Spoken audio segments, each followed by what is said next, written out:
Mayor of Memphis, Paul Young. Mayor Young, if we can just start with some clarity. I've talked to a lot of mayors across the country. I've talked to Muriel Bowser of Washington, D.C. We've spoken with Mayor Johnson.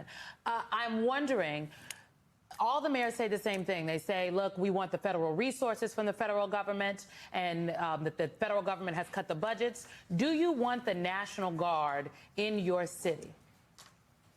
No, we definitely want a partnership with the federal government on. Why not just tell the truth and say, yes, I would like the National Guards? The reason being, in 2020, you had 332 homicides. In 2021, 346. 2022, 261. 2023, 397 people were killed.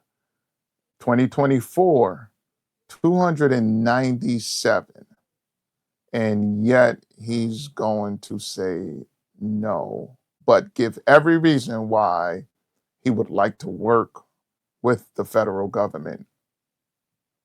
Providing the resources that we need. We have seen significant reduction in crime over the last 2 years, and we want to keep that trend going. And we feel like those resources that can be invested in things like the prevention and intervention, and the groups that we have out on the streets that are working with these individuals and changing the course of their lives. That's one way. And also investing with our law enforcement partners. That's the way to really change the course of crime in our communities. But we understand that a decision has been made that the federal government and the governor want to send the National Guard. And our goal is to make sure that we have an opportunity to work with them and align what their activities look like when they come into this community.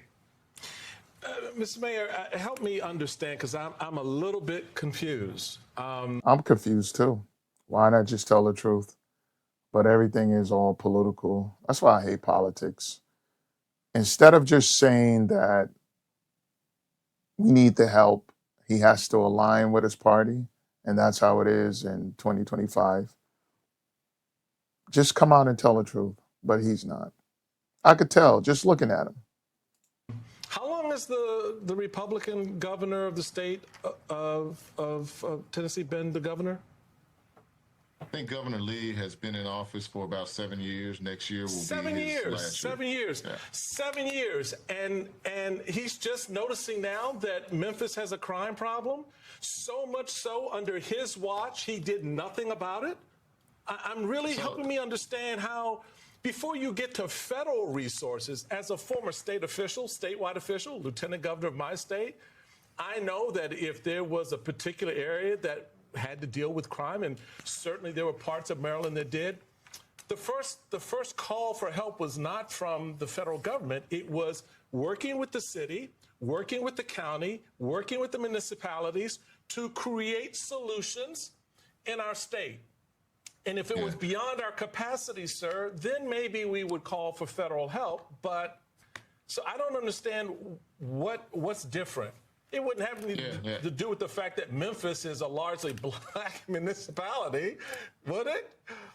Yeah. So Memphis is the largest majority black city in the nation. It's something that I wear as a badge of honor, and I think it's something that we should be proud of. I will say that Governor Lee, certainly he can speak for himself, but I will say that they have been partners with the city on a number of initiatives they've supported with Tennessee Highway Patrol, helping us on our interstates, and they provide significant funding in the form of violent crime intervention funds that help with some of those intervention and prevention strategies that I talked about. I'll have to let him speak to his position on the National Guard itself, but my goal as mayor of the city is to make sure that whatever decisions that are made that are outside the control of me as mayor, that we figure out how to turn it into a win for our community, and that's my goal in this situation. I want you to take a listen to what the mayor of Shelby County, Tennessee, had to say about this news. To have individuals with military fatigue, semi-automatic weapons, and armored vehicles patrolling our streets is way too far. It's anti-democratic and it's anti-American. The way you can take away democratic liberties is to make sure that people don't have a way to protest. And the way you do that is to patrol the city with military personnel. The other way is you stifle the military in such a way that the military begins to comply even when the orders are unlawful. Mayor Young, do you share those concerns? Well, I think there are many in the community that are concerned and they're scared. They want to know how things are going to look in our city if and when this takes place. And so my goal as mayor is to make sure that we continue the dialogues with the governor and with the federal government to make sure that we have a clear understanding of where they're going to be patrolling, what are they going to be wearing, what times will they be assigned for the work. Those are all dialogues that we're looking forward to having over the next week or two as we get deeper into this discussion. Mayor, I guess I'm just wondering, what in Washington, D.C., where, you know, the chairman and I, we live in D.C. I'm in New York right now with Ms. Menendez here. But in Washington, D.C., the National Guard is picking up trash. They are literally, ANC commissioners have sent out emails asking for suggestions from the citizens of the district about what beautification projects the National Guard can participate in. So what exactly can the Guard do for you in Memphis, Tennessee? Like, you got a trash problem? I thought some of the things that you have been working on in terms of working with the violence interrupters, talking to the gangs, those kind of. See, this is why you can't listen to everyone, because they have a pessimistic mindset, but yet they're not giving out solutions. What else should be done? They're always saying what problems can be caused from having the National Guards, but yet they're not giving out, like, you can't keep doing the same thing over and over. The programs are not working. The police are, underfunded. You need more police officers. They're not taking a job anymore. So you have to do something and give it a shot. Why not? What do you have to lose in trying it out and see what happens? So far in DC, the crime has been reduced and they're doing pretty good. So why not? Why are you so against reducing crime if there's a slight possibility of reducing murders from 397 to about, I don't know, maybe 50? That's a real drastic improvement. Things are things that I'm familiar with that you have been engaged on, that have worked to bring to try to get your arms around the issue of crime in your city. What is the National Guard going to do for you? And I'm asking in this way because I hear you saying it's your understanding they're coming, but what they going to do when they get there? Well, I mean, we're still working to figure that out, but I certainly have a list of things that I think they could help with. We do have issues with blight in our community, and if there's a way for them to help support our team on that front, we have a deficit of about 300 to 500 officers that we need. Yeah, she's not talking now. Mayor said there's a deficit of about over 300 police officers that's needed. So that's what they're going to do.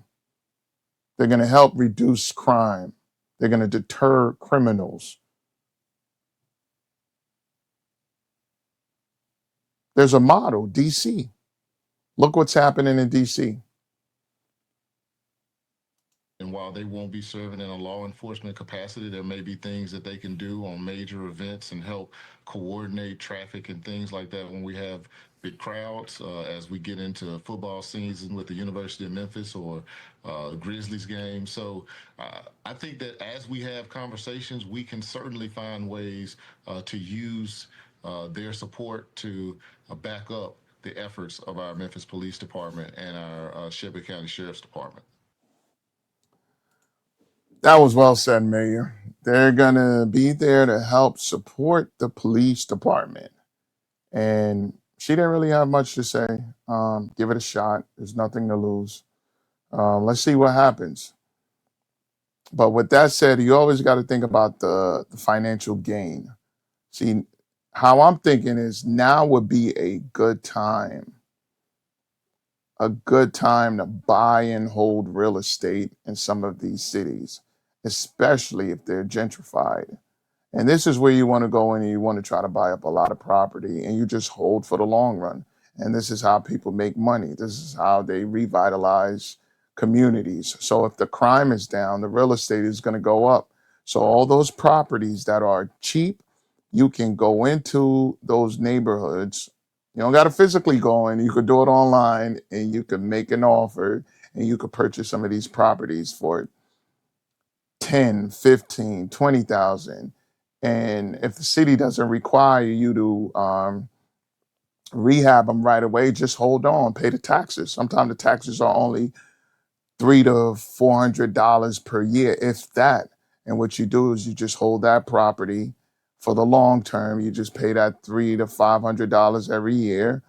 And once the areas start coming back, then you do some renovations. And this is how you grow your wealth. So there's always opportunity. You always got to look at the financial gain as well.